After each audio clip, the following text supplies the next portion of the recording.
Kamusta kaibigan? Halina at tayo ay maglakbay na puno ng kaalaman at aral. Mula sa mundo ng siyensya, hanggang sa kasaysayan, ating tatalakayin ang iba't ibang paksa na magpapalawak ng ating kaalaman, at magpapaningas ng ating kuryusidad. Kaya kung handa na kayong matuto, mag-relax at mag-enjoy lamang tayo. Tara, at atin ang simulan. Sama-sama tayong mag-explore, at matuto sa ating bagong talakayan. Mga pinagkukunang yaman ng bansa. Yaman ng lupa, yaman ng bansa.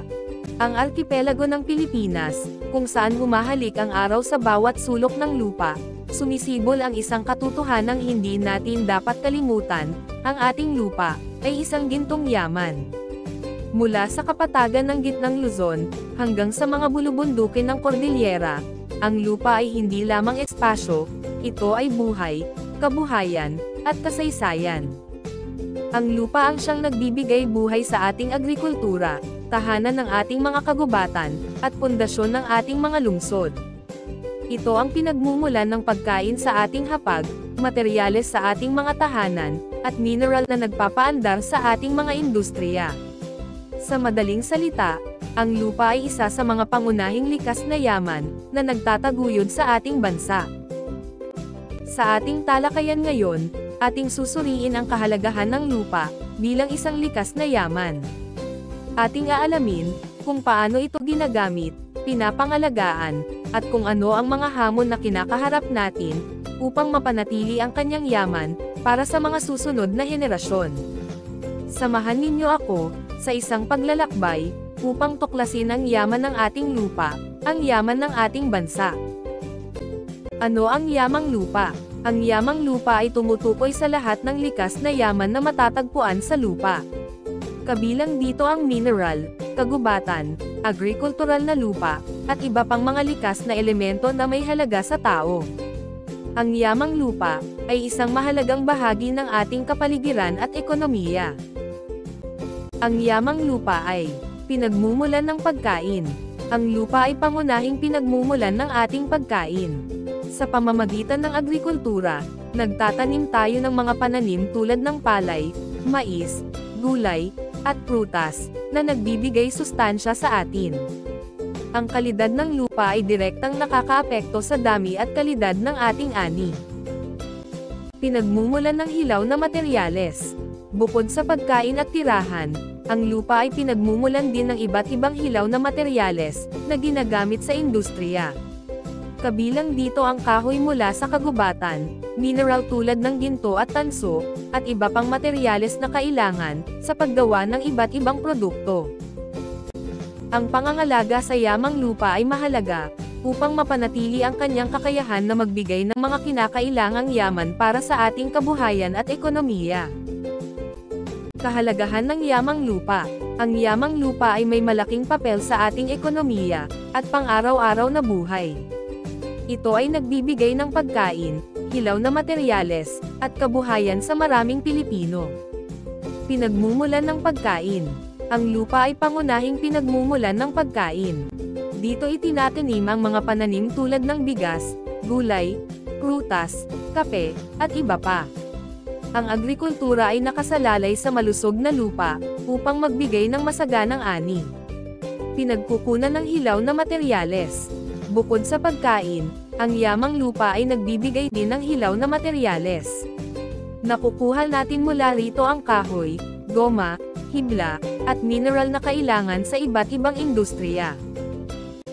Tirahan ng tao at hayop. Ang lupa ay nagsisilbing tirahan ng tao at hayop. Dito tayo nagtatayo ng ating mga bahay at gusali. Ang lupa rin ay tahanan ng iba't ibang uri ng hayop at halaman, na mahalaga sa ating ekosistema. Nagbibigay ng kabuhayan. Maraming Pilipino ang umaasa sa yamang lupa para sa kanilang kabuhayan. Kabilang dito ang mga magsasaka, mangangalakal, at manggagawa, na direktang nakikinabang sa mga produkto at serbisyo mula sa lupa. Sa kabuuan, ang yamang lupa ay isang mahalagang likas na yaman, na nagbibigay ng maraming benepisyo sa ating buhay.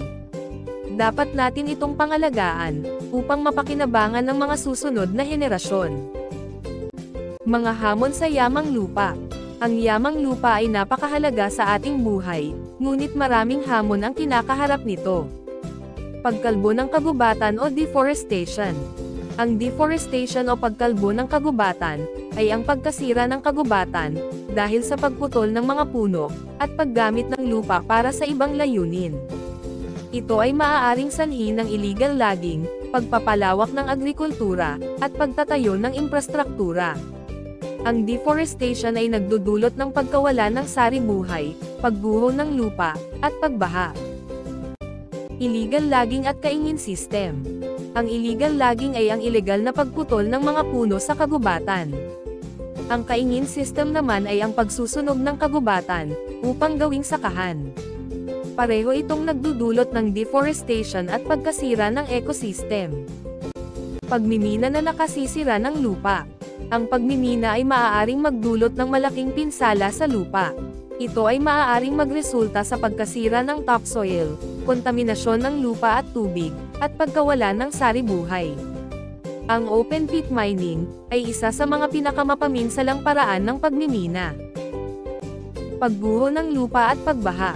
Ang pagguho ng lupa at pagbaha ay madalas na resulta ng deforestation at hindi wastong paggamit ng lupa. Ang mga puno ay mahalaga sa pagpigil ng lupa, kaya't kapag nawala ang mga ito, mas madaling gumuho ang lupa. Ang pagbaha naman, ay maaaring sanhi ng kakulangan ng puno na sumisipsip ng tubig, at hindi wastong drainage system. Pagbabago ng klima, na nakakaapekto sa ani. Ang pagbabago ng klima, ay nagdudulot ng paiba-ibang panahon, matinding tagtuyot, at malalakas na bagyo.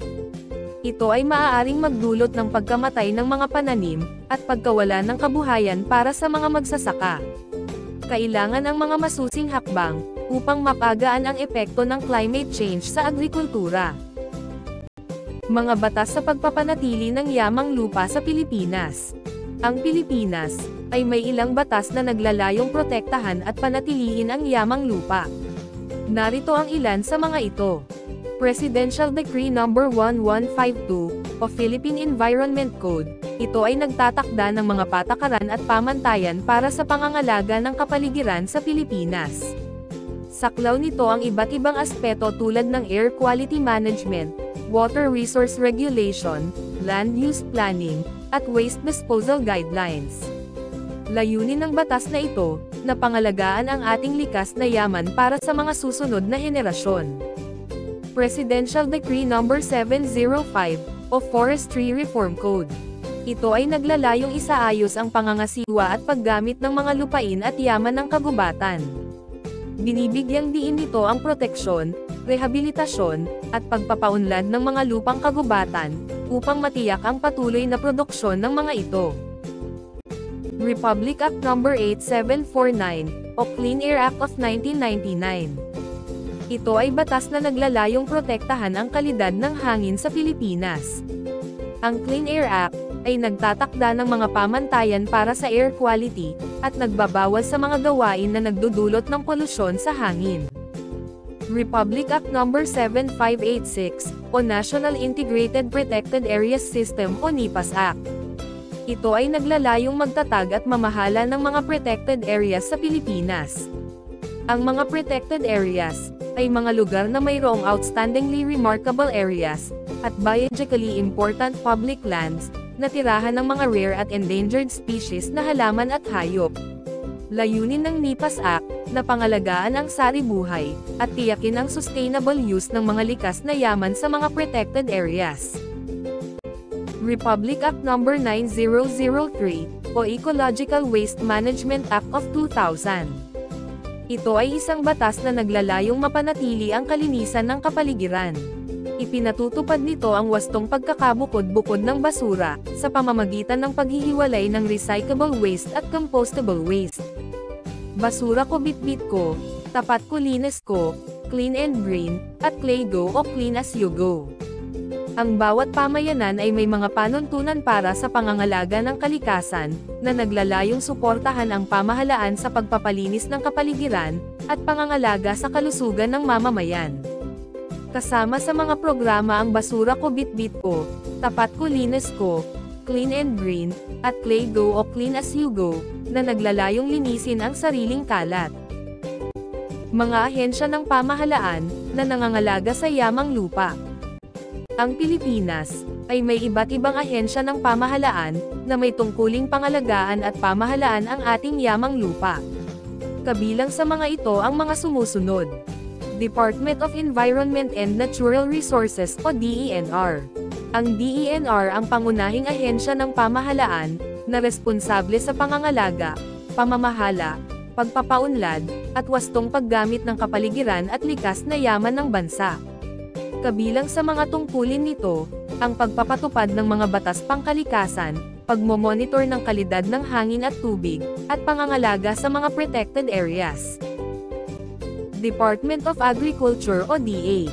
Ang DA ang ahensya ng pamahalaan, na responsable sa pagtataguyod ng pag-unlad ng agrikultura, layunin nitong mapalakas ang produksyon ng pagkain, mapabuti ang kita ng mga magsasaka, at masiguro ang food security ng bansa.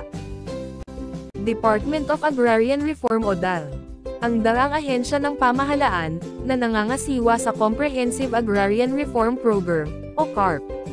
Layunin ng CARP na ipamahagi ang lupa sa mga magsasaka, upang magkaroon sila ng sariling lupa at mapabuti ang kanilang kabuhayan.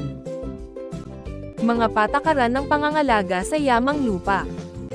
Ang yamang lupa ay isa sa mga pinakamahalagang biyaya na mayroon tayo. Ito ang pundasyon ng ating agrikultura, tahanan ng mga kagubatan, at pinagmumulan ng ating mga mineral.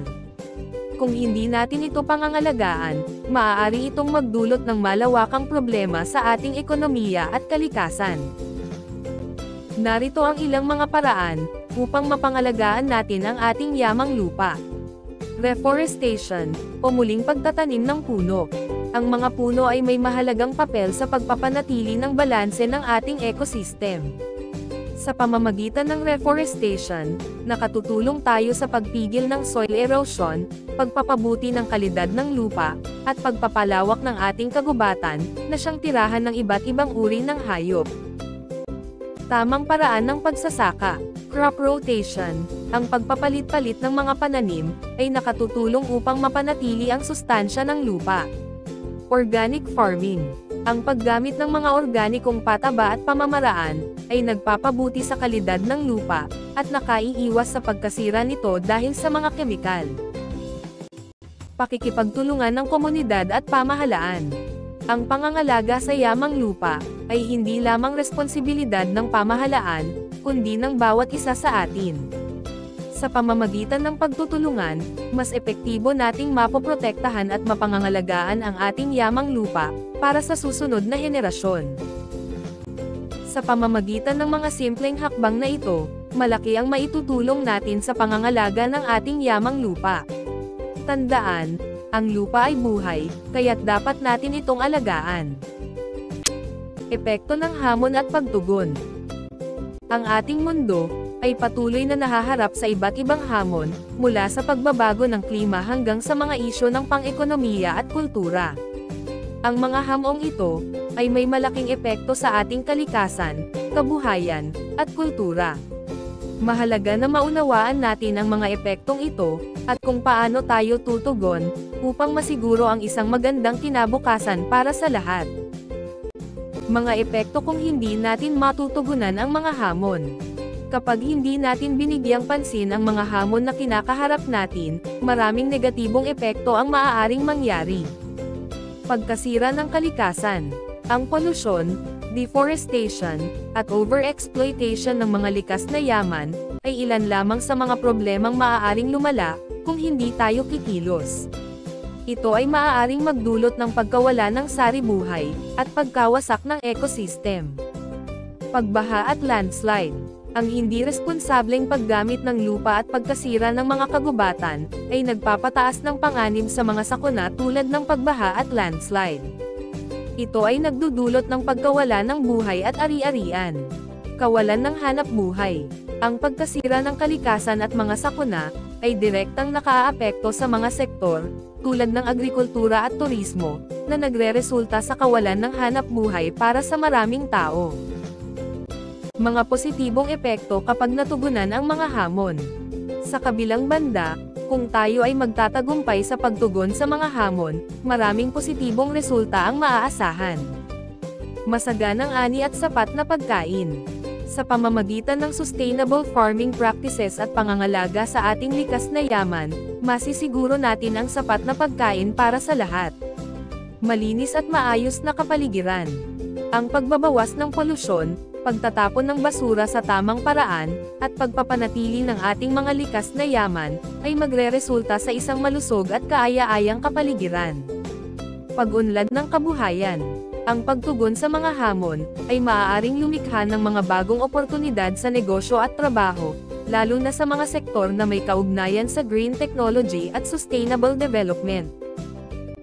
Ang mga hamon na kinakaharap natin ay malaki, ngunit hindi ito imposible na malampasan. Sa pamamagitan ng pagtutulungan, pagiging responsable, at paggawa ng mga tamang pagpili, maaari nating tiyakin na ang ating mga aksyon ay magdudulot ng positibong epekto sa ating kalikasan, kabuhayan, at kultura. Ang kinabukasan ay nasa ating mga kamay, at sa pamamagitan ng pagtugon sa mga hamon, maaari tayong lumikha ng isang mas maganda at sustainable na mundo para sa lahat. Bilang pagtatapos, ang yamang lupa ay may malaking papel sa ating ekonomiya at kultura. Dapat natin itong pangalagaan at gamitin ng responsable, upang masiguro ang kapakinabangan nito, para sa ating mga susunod na henerasyon.